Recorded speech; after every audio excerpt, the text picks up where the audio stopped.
Someone asked me to talk about this passage I wrote about realization and doubt I put on the group.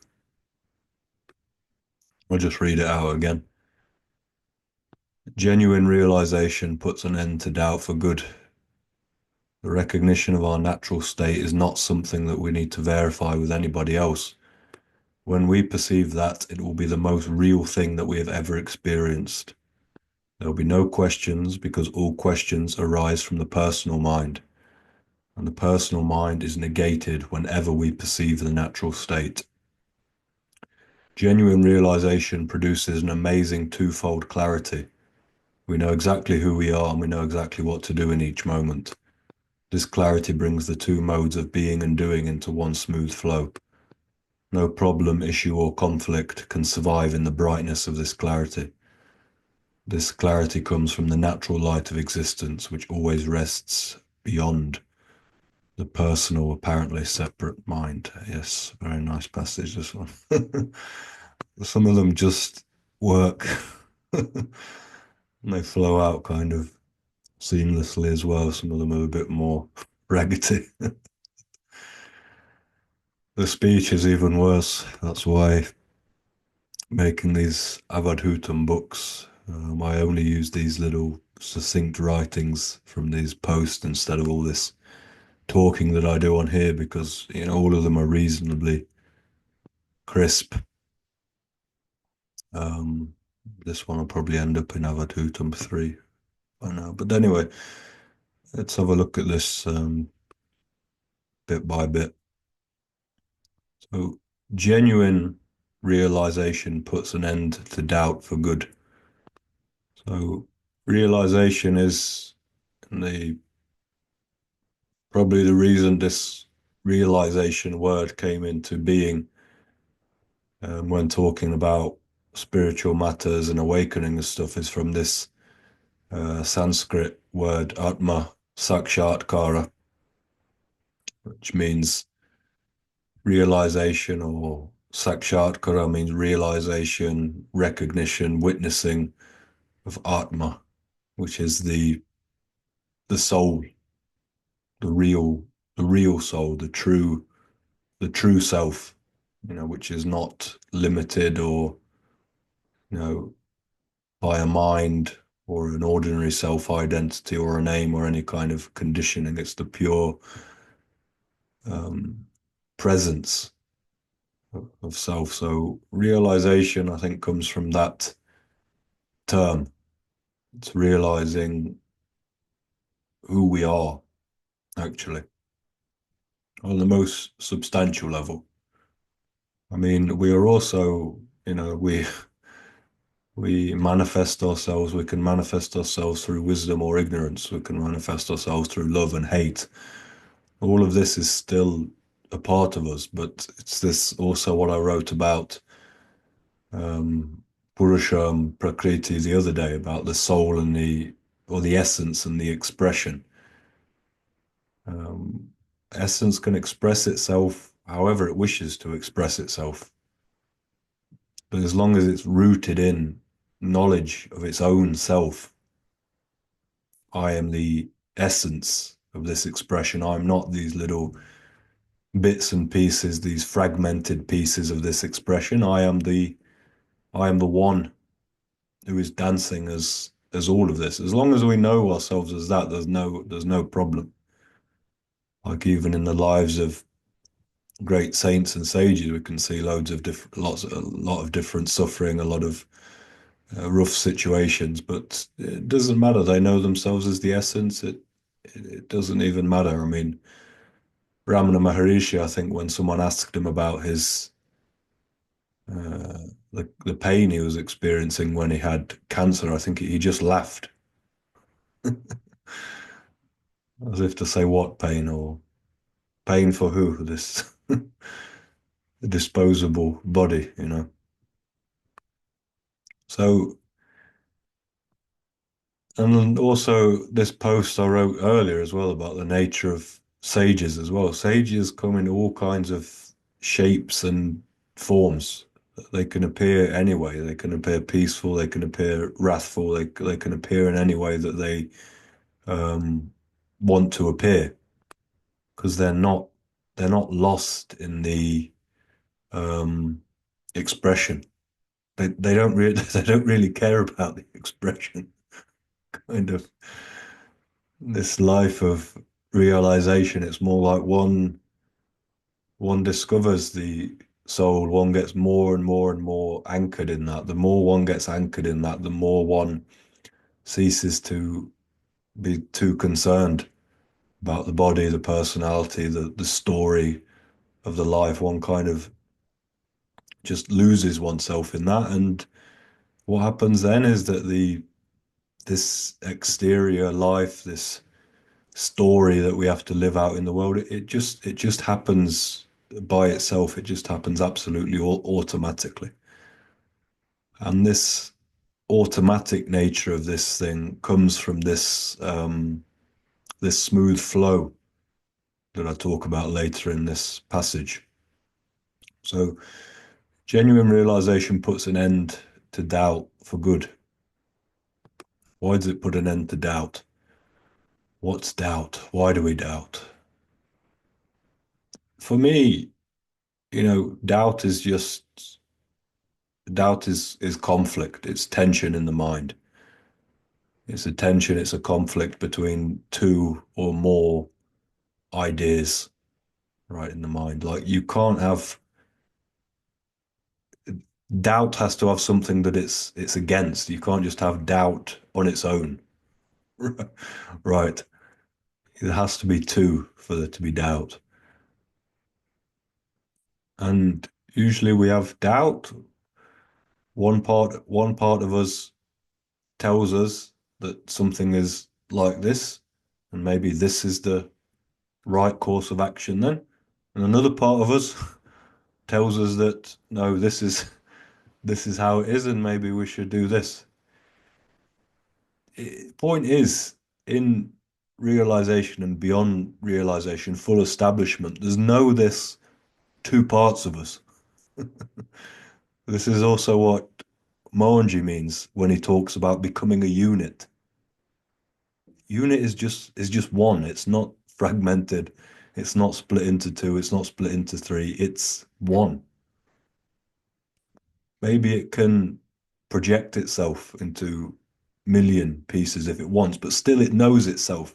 It knows itself as one, right? That's the point here. So doubt is always happening when when we're in parts still.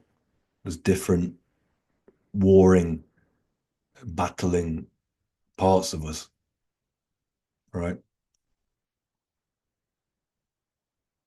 And and like I said, there's either two or more kind of roles in this fight. One of them, a simple way of looking at it, can be one side of this doubt is our kind of intuition, something that's coming from the heart, something that we feel is the right thing to do, something that feels natural, even though it might look scary. Um,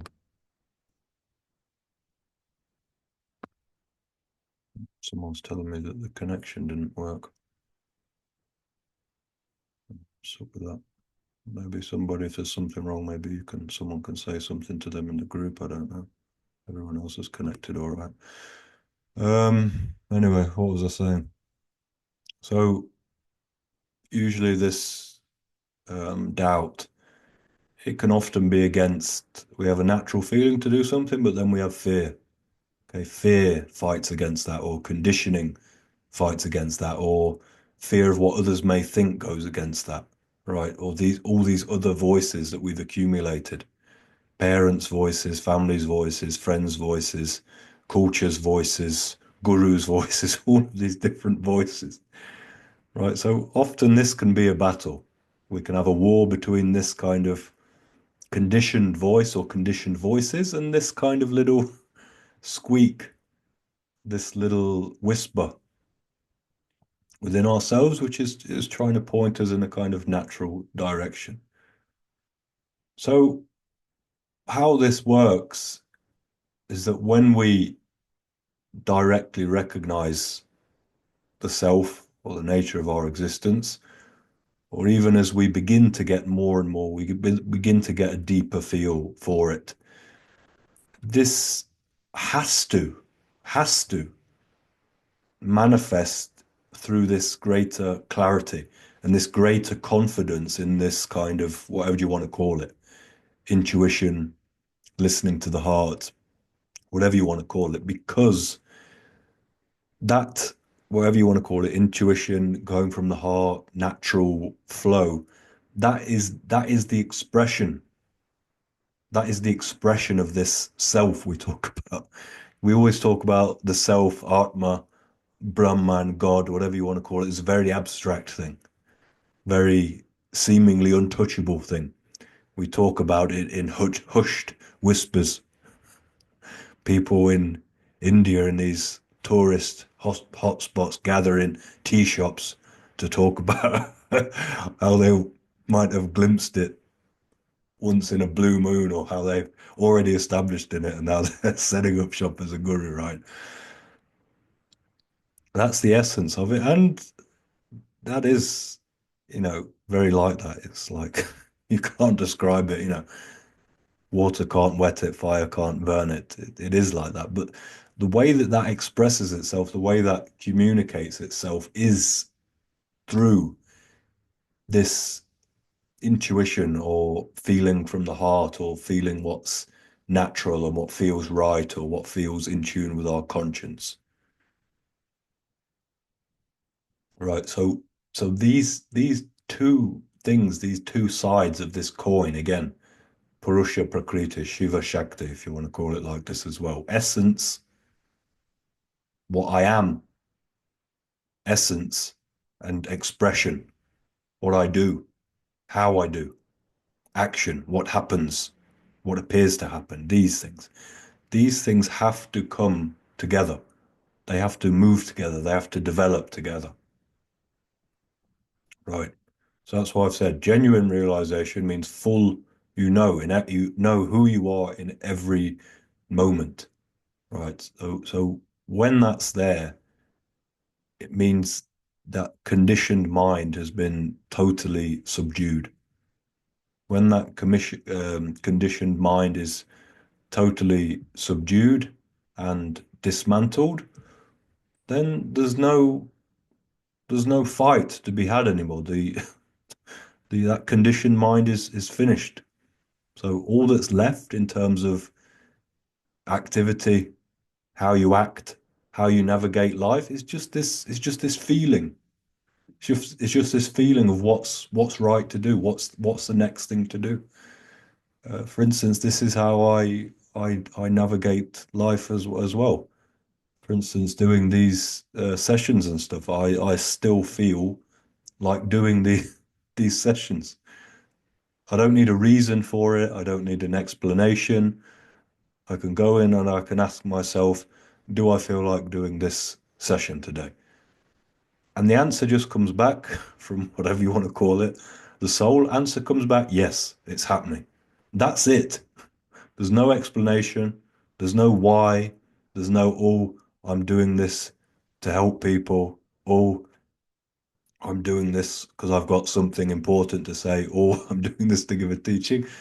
Just feel that's what I'm going to do. That's what's going to happen.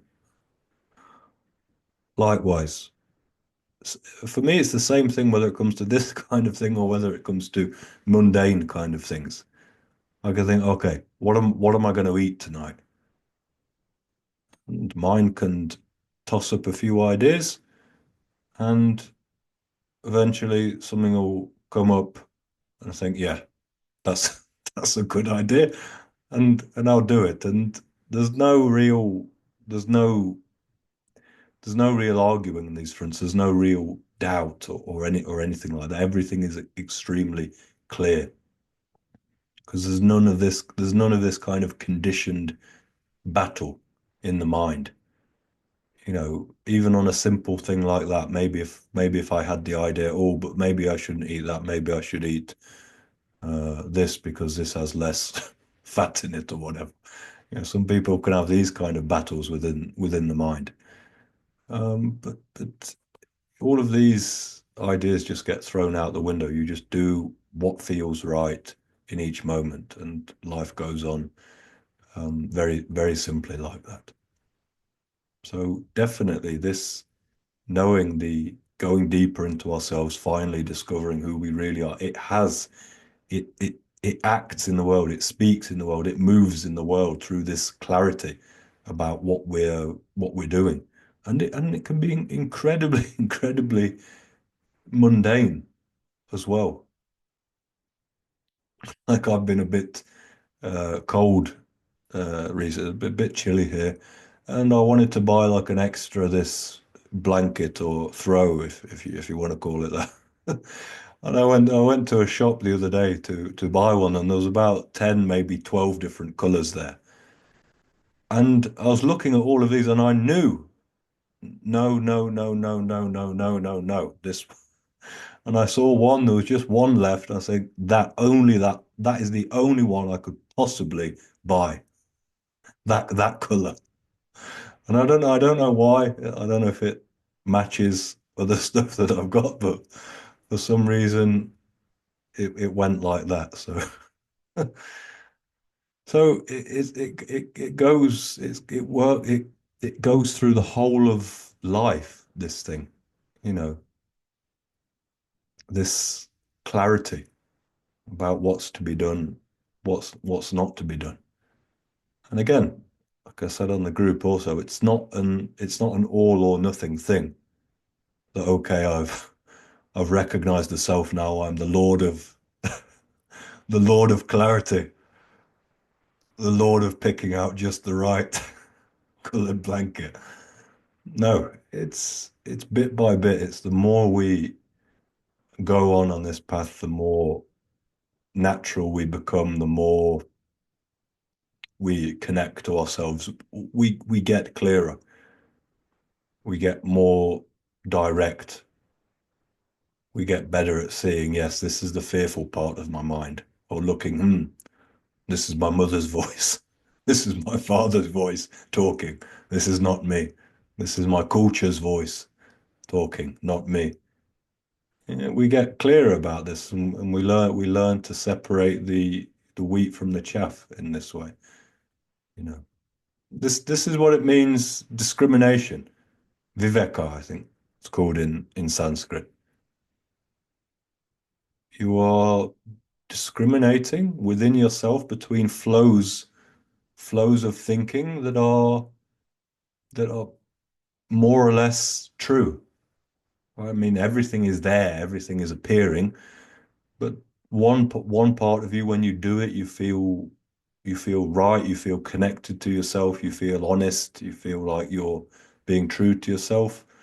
And another part, if we follow another part of us, it can temporarily put our mind at rest because we've avoided something that we're scared of. Or we've gone with the herd. We've gone with the herd mentality. We've acted like a sheep, right? See, it's very nice, isn't it? We're in a herd of sheep, and all the sheep are walking that way. All the sheep are saying, "Hey, look, this is the right way to go. This is where whatever food is, for instance, whatever grass. This is whatever food is." All the herd are saying that, right? All the herd is saying, "Look, food is over there. That's the right way to go." But you have a feeling deep, deep in the pit of your stomach, the opposite way is the right way to go. Which way do you go in this case? Which way is easiest to go in this case with the with the herd of sheep, right? Of course, not easy to stand on your own. All of these thoughts will be coming to you, little sheepy. All of these thoughts will be coming to you. Look, all those 10,000 sheep, all of them think that that's the right way to go.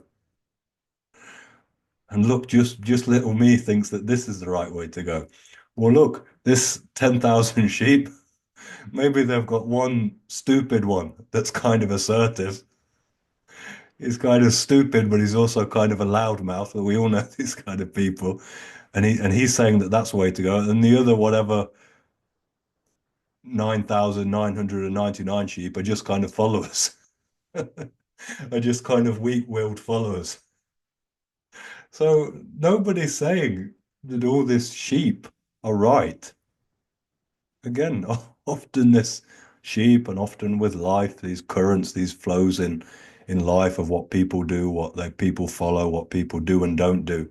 You get people, you get brave people, loudmouth people that stick their head up above the parapet and say, look, this is the way to do things. And some of these people, like some of these cult leaders or even dictators or whatever you want to call them, um, they've got this boldness and they communicate or transmit this kind of certainty of, I know what I'm doing. I know what the problem is, right? And the rest of people that are kind of in the middle, they don't have this certainty. They think, well, I don't know.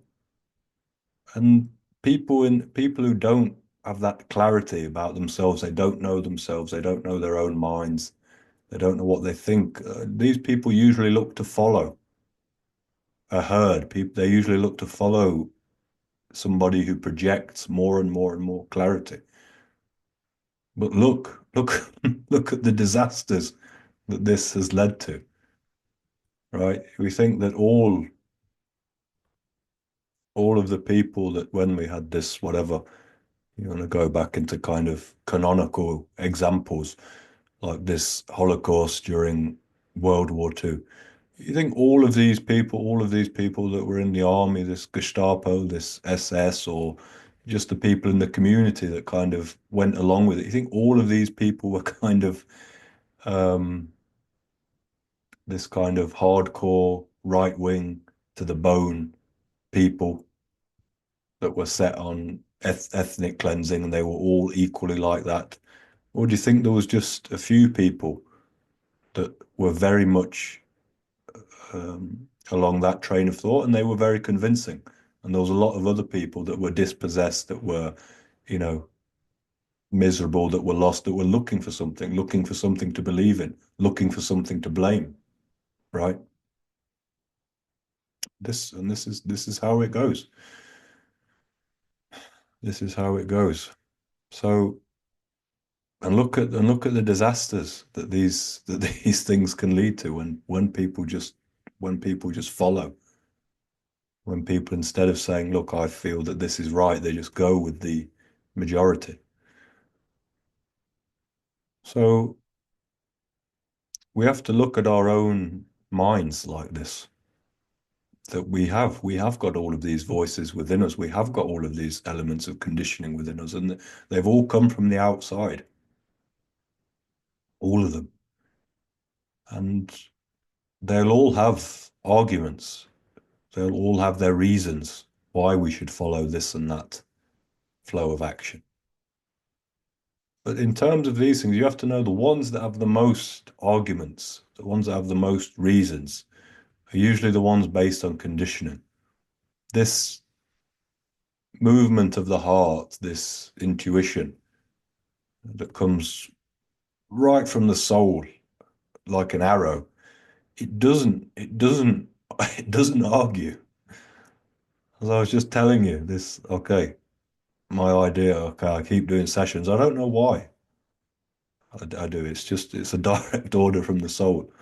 I buy this color thing. I don't know why.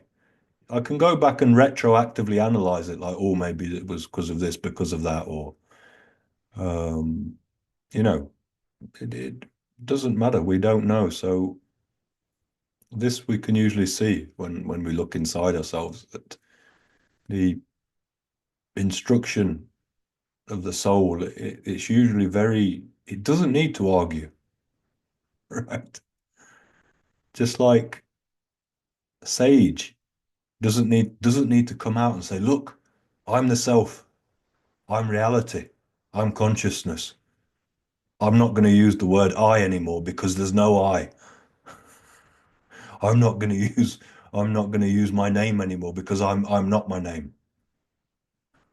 Right. Sage doesn't need to do this because he knows what he is, and that's it. Those who have eyes to see will see. Right. So same thing. This voice that comes in us, voice that tells us the right thing to do, it doesn't need to argue. We either listen to it or we don't listen to it. It doesn't need to argue, but it communicates through that feeling.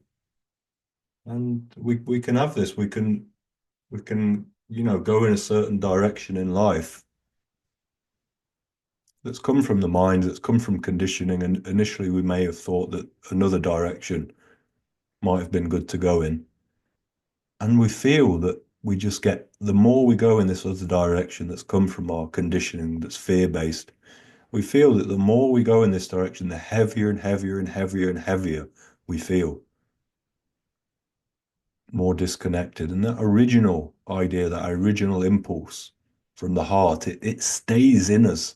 It stays in the back of our mind. It keeps prodding us, right?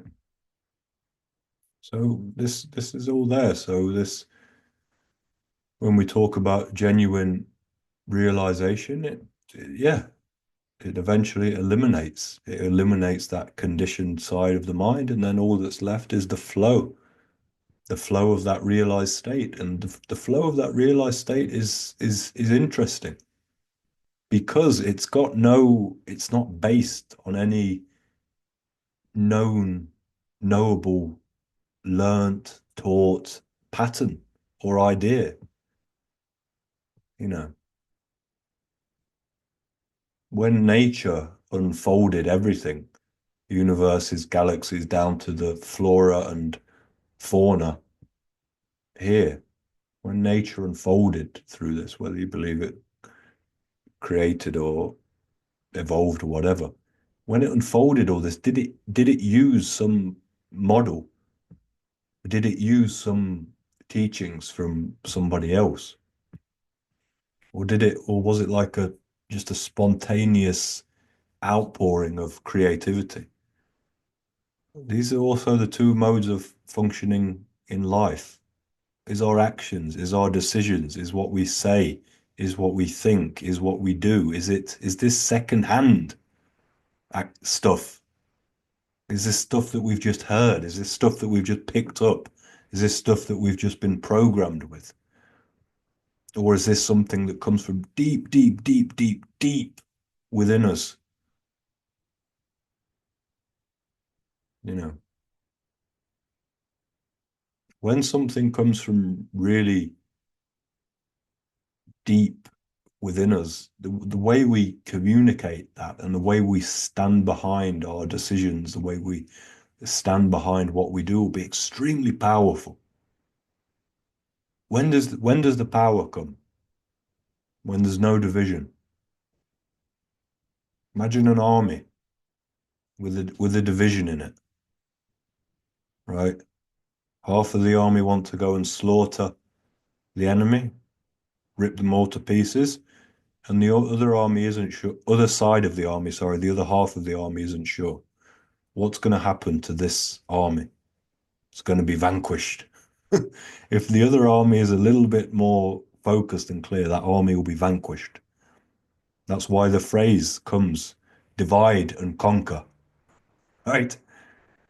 If we're two armies, if we've got two armies and I manage to divide your army, then you're finished. My army will walk all over you, right? Same goes for this. Same goes for this game, the spirituality. When you're fully whole, when you're fully, your decision is your decision. What you do is what you do. There's no doubt there. It's extremely powerful the way you move through the world. That's why we still hear about all of these avatars, these great beings. We still talk about their lives, right? Because they were living from that point. So such lives, such ways of living, so it becomes memorable. That's why all of these, charitras were written for, these data avatars, for instance. So remember, divide and conquered. If you are divided within yourself, then you'll be conquered. And to be conquered ultimately means to suffer,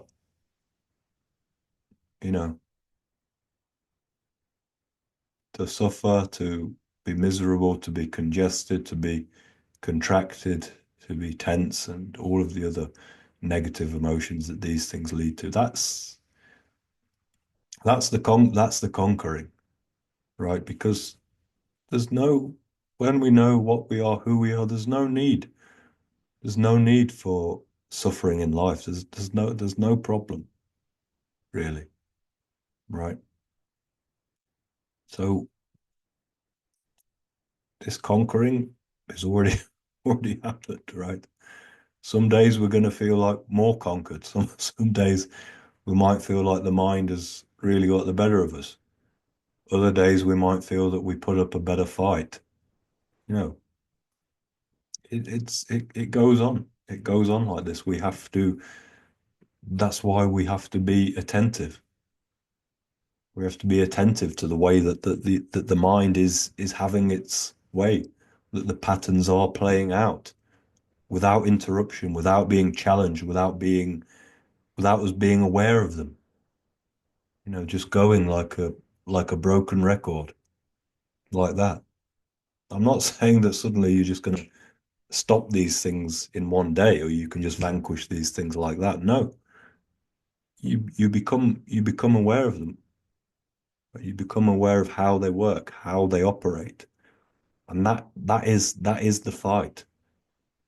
That is our fight. Is becoming more and more and more and more aware of what's going on within us, why we are doing what we do, why we say what we say.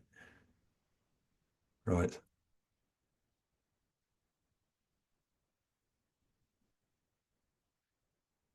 That's the awareness. And already, you see, with this awareness thing, already once you've seen, okay, this pattern operating, you've put a bit of distance there.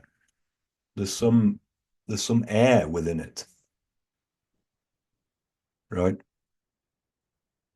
Because what's the pattern without air? This is the way that most people function. They walk through life, something happens, they react. They react and they say, this is the problem. Either a problem within me, problem within you, or problem within life in general. Okay? Conscious person, somebody on this path, in the same situation, whatever it is, would say, look, this reactive pattern is operating again. See, within me. Got nothing to do with other people. Other people living their karma. World is living its karma. This is my thing. I'm responsible for this. You see, we're not talking about siddhas here yet. We're talking about two ordinary people living, right? One of them without awareness, the other one with awareness. And this is not being enlightened or anything yet. This is just waking up and becoming conscious, right? And that just goes on more and more and more and more and more and more and more conscious. And that greater consciousness that we have, that has to act again. Like I'm saying, the realization, it has to express itself. If we're on this path, there has to be a fruit there. It has to operate in our way of being in the world, in our way of doing things, in our way of being with people. It has to.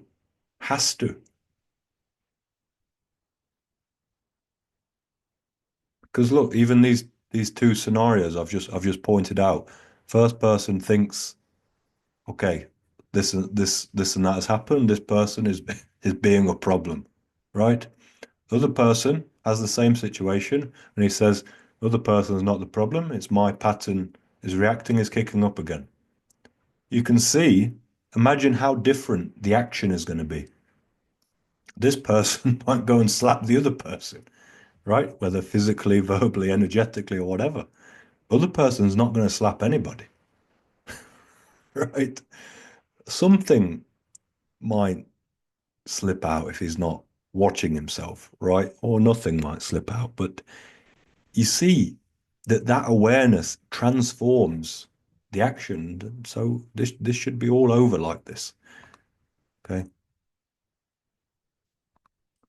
So again, just looking at this, I've lost that quote now.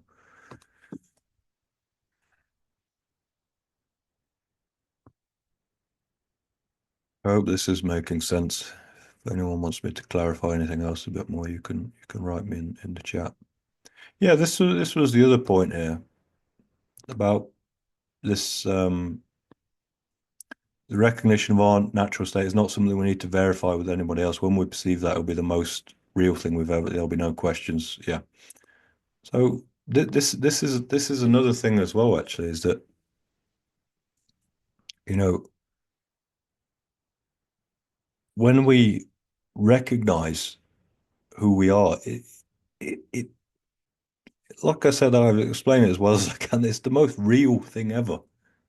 It's realer than every single thought you've ever had. Right?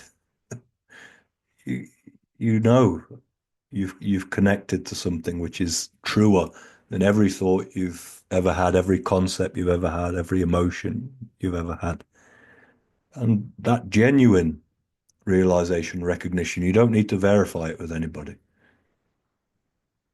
For me, if you have that kind of thing and you need to verify it with someone, if you've got a guide even or something like this, and you're going to say, "Oh, is this it yet?" Then it's not it, right? When when you connect with that, you you realize that this is it. Doesn't matter now what words some guru or guide gives me. This is it. This is the thing, right?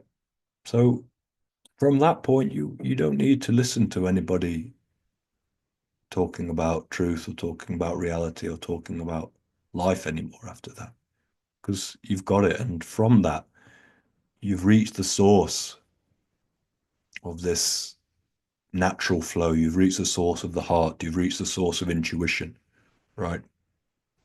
In our daily lives, we are we experience elements, rays of this sun of reality of consciousness that shine through.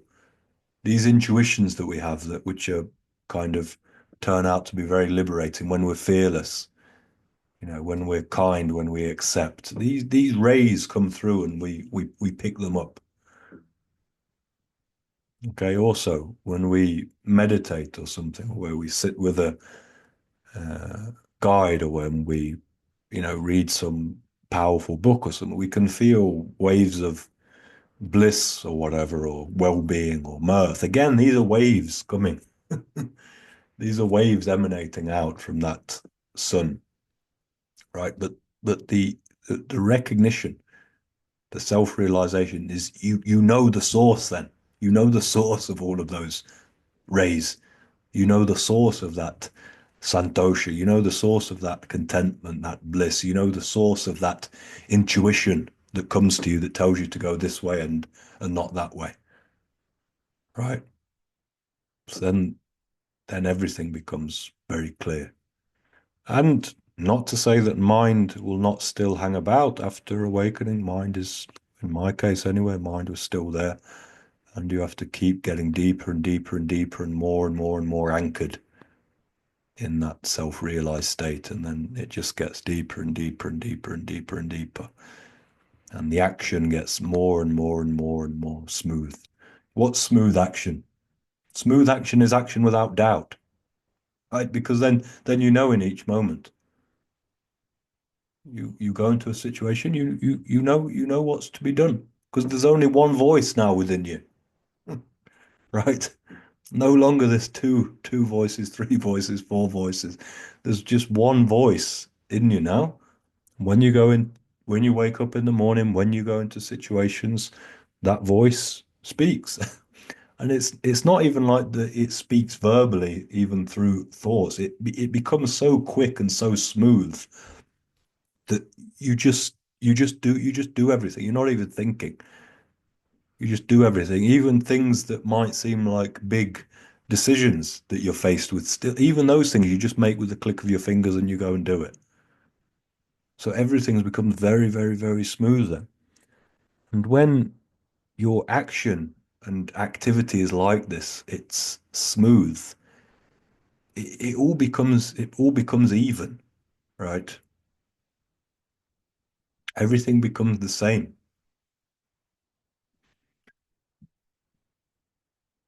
because you're not judging things. There's that voice there, that voice that divides, that says, "Oh, this is a good thing to do. This is a bad thing to do. This is an entertaining thing to do. This is a boring thing to do." That voice is not there. Whatever is in front of you, that's all that exists. That's the thing for you, right? Whether you're sitting in satsang, whether you're reading a book, whether you're cooking, whether you're walking, whether you're cleaning the toilet, that'll be all that'll be all that's there for you. That'll be all that exists. And genuinely, these things will become equal. Whatever previously in your dense karmic existence, one thing seemed to be the absolute most pleasant, and one thing seemed to be the absolute most unpleasant. If you come into this state, if you come into the natural state, you'll perceive both of those things exactly the same, right? So then there's no this roller coaster anymore, ups and downs, goods and bads. No, everything is equalized, right? Equilibrium, one, one flow. And then as things become like that,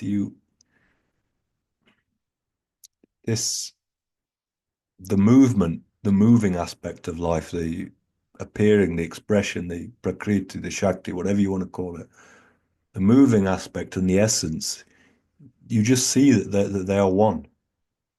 And then there's no division whatsoever. There's no even this division between, you know, essence and expression. This division we give, it's given as a way of explaining things at some point, but eventually that division goes as well.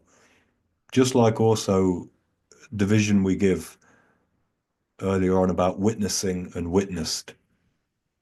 Witness my thoughts, witness my patterns.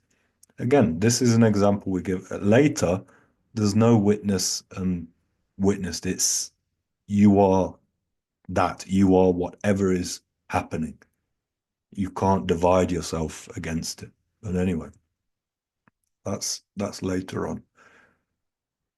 So no problem, issue, or conflict can survive in the brightness of this clarity.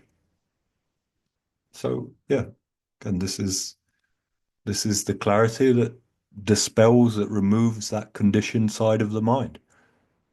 Because once you've recognized that, you realize I'm eternally unconditioned. I'm not a person.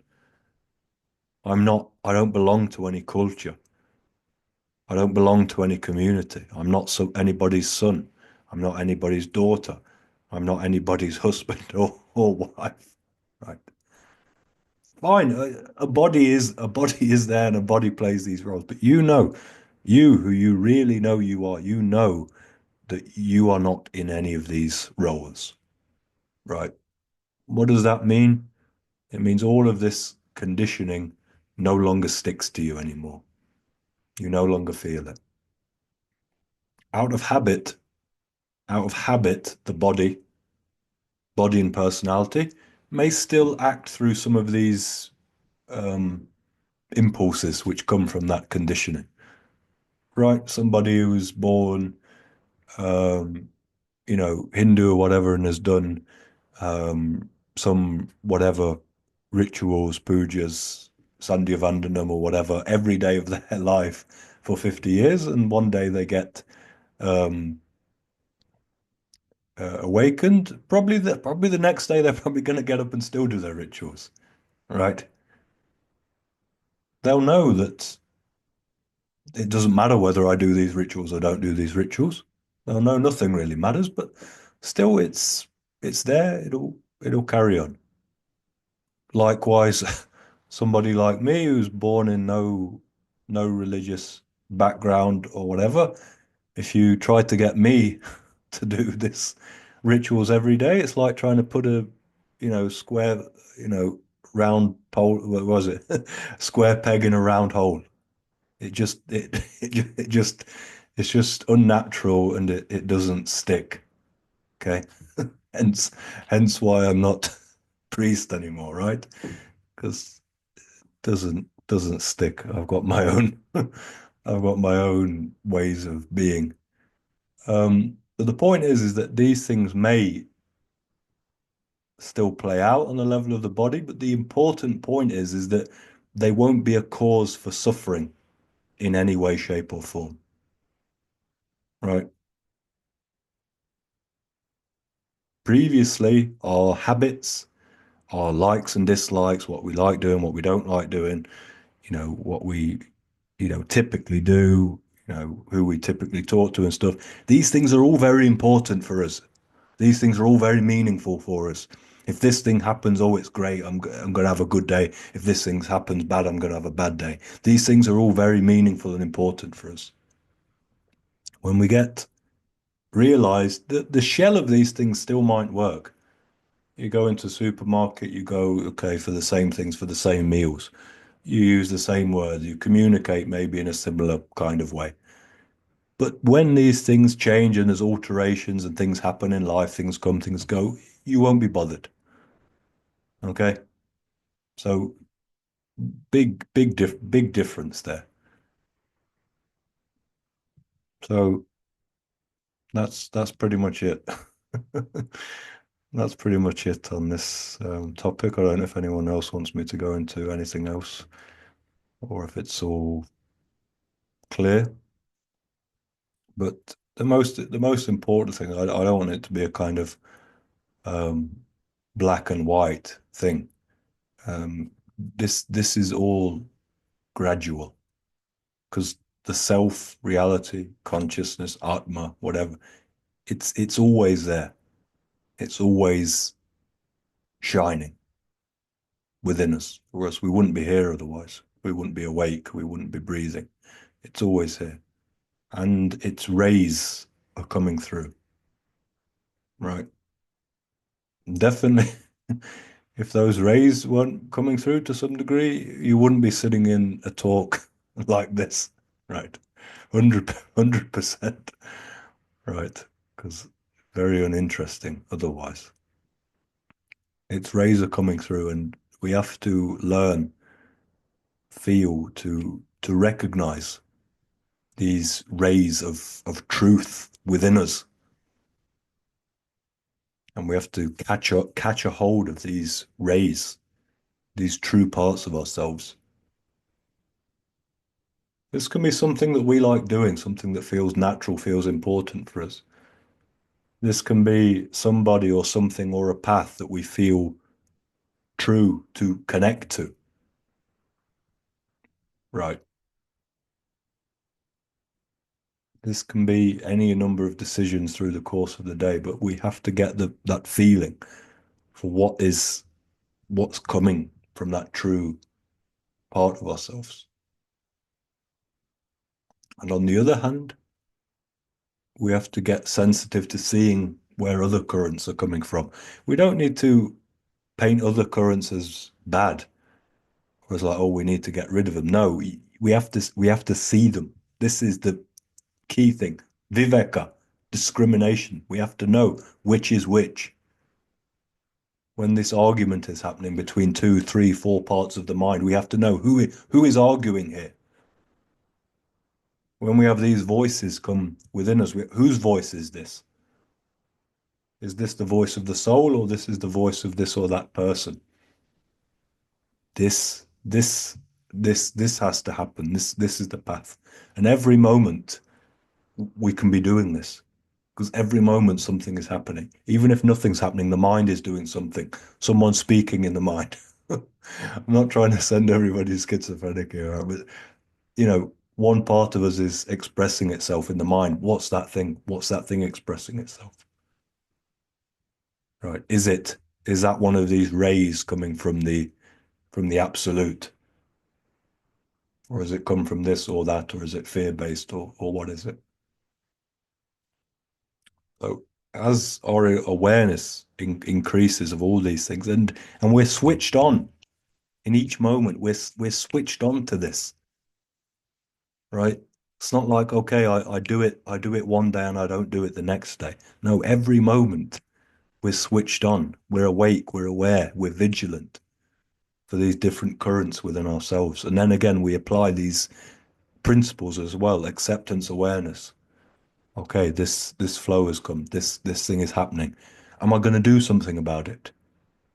Am I going to act? Am I going to be dynamic? If I'm not, tell yourself, I've got to accept them. Because if you don't act and you don't accept, then what are you left with? Stewing, brewing, thinking, being drained, having the life sucked out of you by just thinking and worrying and this kind of stuff. So all of these things are there, reminders. And these are not do's and don'ts. We've all got our own lives. We've all got our own ways of being. We have to find this path ourselves. We have to find our own path. I'm only giving very loose things here, which can apply to everybody in whatever situation. Right. So we have to be switched on. We have to be awake. We have to be aware, and we have to start discriminating like this. Naturally, it's not something you do. It's not something you do. When you're switched on like this, when that awareness is switched on, you just see these things. I was, at least from age of 14 and then like non-stop after age 20, I was always seeing little things.